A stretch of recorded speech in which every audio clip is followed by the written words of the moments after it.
In today's video, I'll teach you how to change Line account password. First of all, open the Line application. You can see over here Line application has been opened. Make sure you're logged into your account. So if you want to change the password, it is actually very simple. For that, tap on the gear icon that you can see at the top right corner of your screen.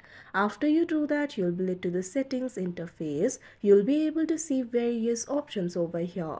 Under the section for personal info, you'll be able to find this option for account. What you have to do is tap on it. Now after that, you'll be led to the account interface. You'll be able to see the account informations over here. At second, you'll be able to find this option for password. What you have to do is tap on it. After you do that, simply enter your screen lock in order to continue. Now you'll be able to change your password. Simply enter the password that you would like to change to. Now once you do that, confirm the password. Now once the password match, what you have to do is tap on this option change password that you can see on the screen. Now wait for a while. Now you can see over here your password has been changed. So like this you'll be able to do it. So that is how you change Line password. I hope you found this video helpful. Thank you for watching.